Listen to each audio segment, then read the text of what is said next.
Portman came from Cincinnati. I'm just completely amazed by people coming here to get here as soon as possible. Senator Portman. The Miami Valley is in mourning today after the tragedy of last night's shooting. We did walk down to the Oregon District, and we saw what has been a thriving commercial section of the city, and saw lots of great small businesses. We also saw workers in hazmat suits. These were EMS personnel who were having to clean the blood off the sidewalk from the tragedy of last night. Shocking, unspeakable, tragic. We also have seen this community respond, as they will, for the victims, for the mothers and fathers and sons and daughters who were struck down last night and those who were injured.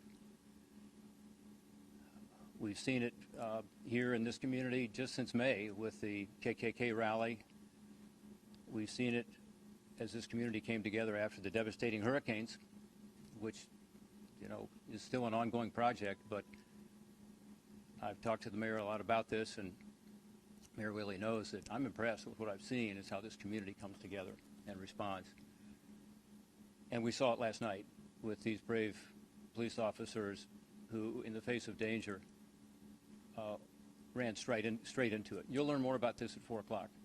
And all I can say is, because we're not at liberty to talk about it, and I think it's appropriate that law enforcement provide the perspective that you need on this, but this courage was extraordinary and saved lives, probably hundreds of lives, given the situation.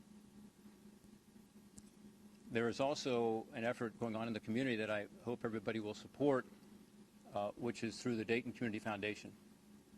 And it's called the Oregon District Tragedy Fund. It's a fund that's been set up to help the victims. Again, this community comes together. I'll be making a contribution to it. I'm sure everyone will behind me. And I know this community is going to come together and help these victims, those who are injured, the families of those who lost lives. So this is a tragedy that requires that kind of response.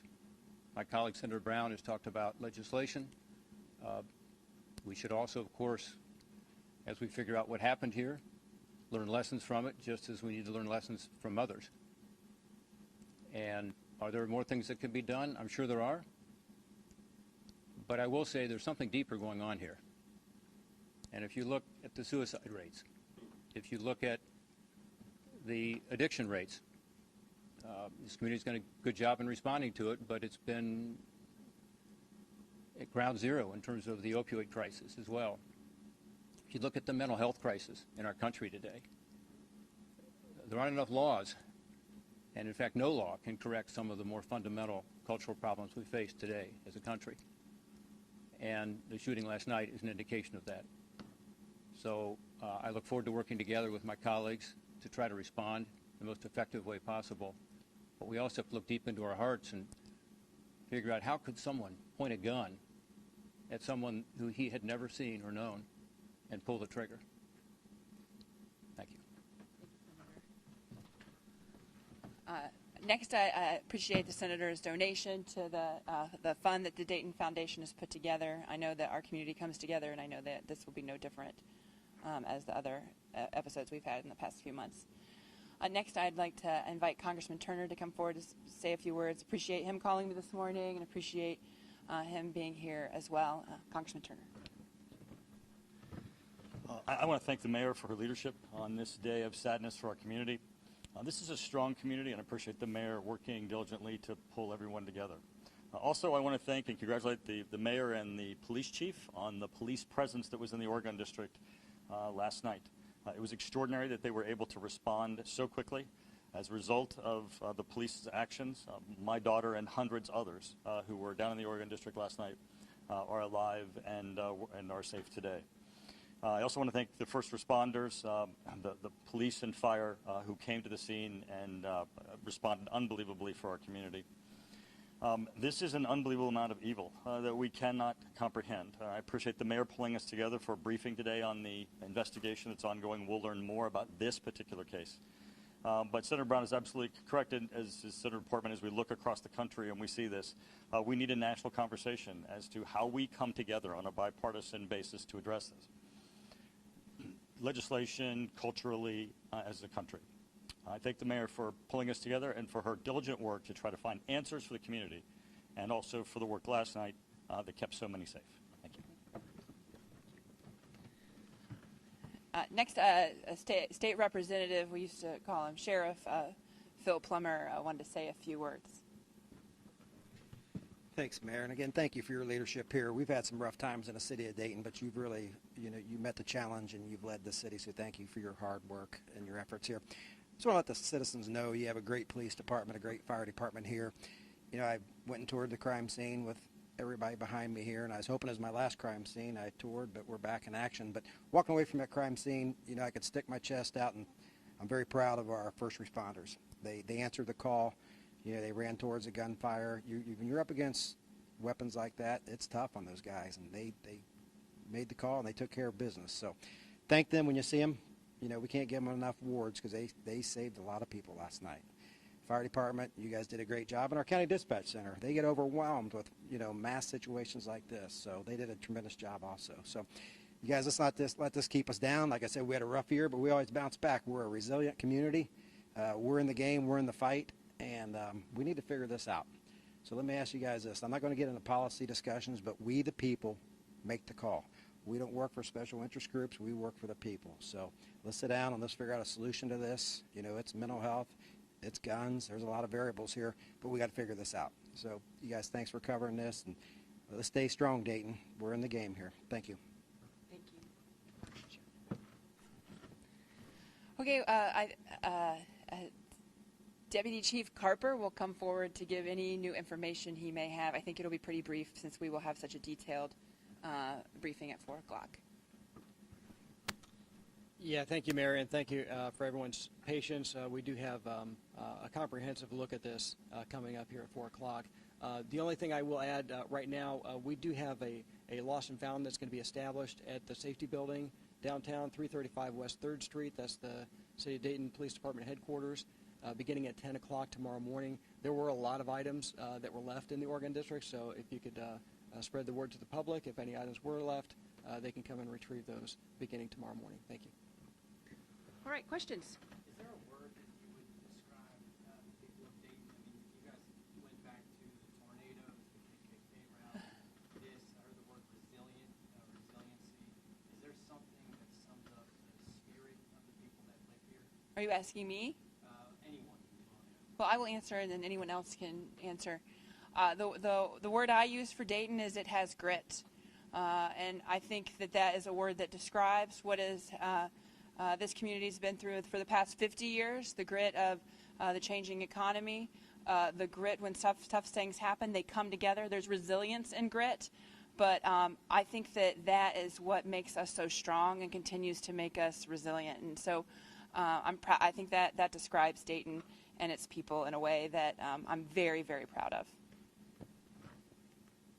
I think everybody says. And then, we talked about the reaction, how the first responders really came to the need of everybody there. A lot of after the fact, talking about mental health and gun violence, but is there any way to proactively prevent something like this from happening? We see it time and time again, but this is a question for anybody. Is there a way to proactively prevent it from happening?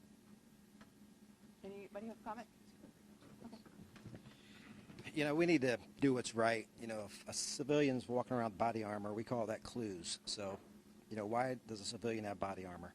If somebody is not acting right and they have high-powered weapons, reach out to them. I mean, we all know when somebody's having problems. We have to be a community and support people. Let's start doing what's right. I watched some of the news conferences from the shooter's neighborhood, and they kind of said the guy had some problems. But we fail to step up and do what's right and address those problems. The guy may need somebody to help him out, give him a hand up. So, if something doesn't seem right, make a call. Call the police. That's what we're here for. Call us. We have professionals here, counselors. If it isn't right, just reach out to us.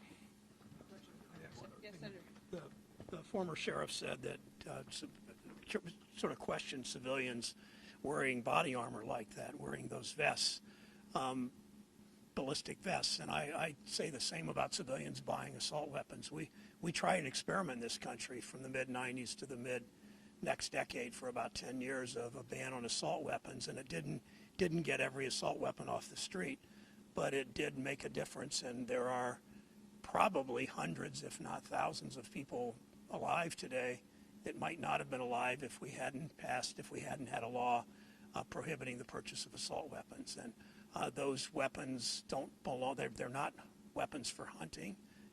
We don't question people having a gun to hunt. We don't question people having a gun to protect themselves, but civilians carrying assault weapons. And it just, again, speaks to the courage of the police department with pistols or other weapons, but nothing like taking on a guy with an assault weapon. And why do we put our police in that situation, too, where civilians carry these weapons of war?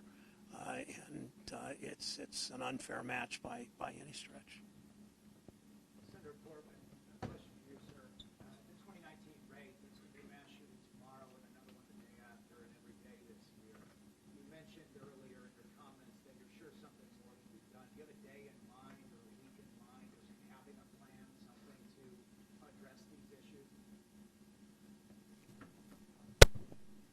Well, as I said earlier, I think it requires a comprehensive approach because the tragedies you're talking about, each is different, and we don't know all the facts here yet, but what we do know, which I've seen in public reports, so I can say this, he shot his sister. We know that in a short period of time, and you'll find out the exact period of time at 4 o'clock, I won't tell you, but I'll just tell you in that short period of time there was a burst, and I've seen public reporting on that, as to how many shots were fired. If that's true, that magazine, of course, would be illegal. So there's a law. So do we need more laws? Yeah, we probably do, and we did just pass something last year in 2018 to tighten the background checks. And I think there's a consensus now that we need background checks to make sure the wrong people don't have access to weapons. You'll learn more at 4 o'clock about whether he would have been caught up in that background check or not. But my point is, it's not just about laws. It's about something deeper. And mental health was mentioned earlier. We have a crisis in this country. There's no question about it. You know, people have talked about the depths of despair, and they talk about the suicide rates. They talk about the addiction rates, and they talk about the mental health issues that are causing some of these. So this is a broader discussion that needs to be had. And I hope that when we get back, we will have that discussion, and we'll have it at the state level. We'll have it at every level. But we also have to have it in our communities, and in our homes, and in our hearts. And former sheriff, now Representative Plummer, talked about that. You know, in almost every one of these cases, there is, as you look back on it, some indication of a mental health problem. In some cases, actually, there have been investigations of individuals that unfortunately did not result in that person, you know, being treated the way he or she should have been. Parkland's an example of that. We don't know in this case yet enough. But again, from public reporting and what former sheriff, now representative, just told us, there were indications apparently. So how do we, in terms of prevention, how do we actually identify those individuals, get them the help they need, which is mental health treatment, which is sometimes with these red flag laws and other things to literally keep them in a situation where they can't harm others. Sometimes that means incarcerating. So there are needs for us to look at this on a broader basis. Senator Turner, you've been working on this issue obviously in Congress, but can you talk, I don't know how comfortable you are talking about how not only does this one hit home in your hometown, but obviously with your family as well. Excuse me. Well, Senator Portman was saying this is a very difficult legislative issue. That's why I think we need a national conversation. The legislation that was passed in the House that's currently pending in the Senate would not have affected this situation. Senator Portman pointed out that in Ohio also, the magazine that was used is already illegal. There has to be, though, a legislative, broader conversation where we can find where we can have an impact. I think what the sheriff is saying is also incredibly important. And if there's a neighbor or a friend who you believe poses a risk, take that first step.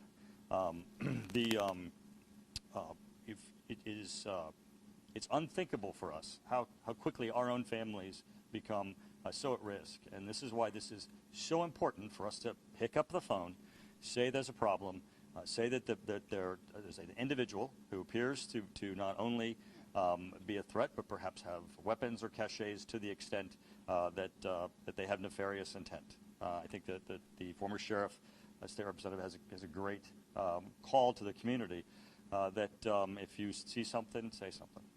Thank you. Okay, we're gonna take like one more question. Yes. To what extent was the shooter unknown and the law enforcement or community do you have an arrest history? Yeah, we'll present that at 4 o'clock. And I think we're actually getting Yep. ready for the 4 o'clock briefing.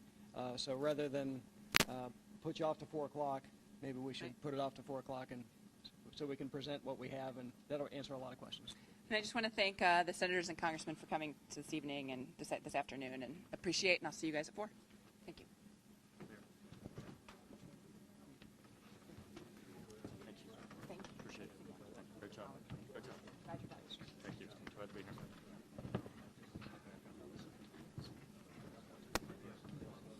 I'm just grabbing my mic, sorry.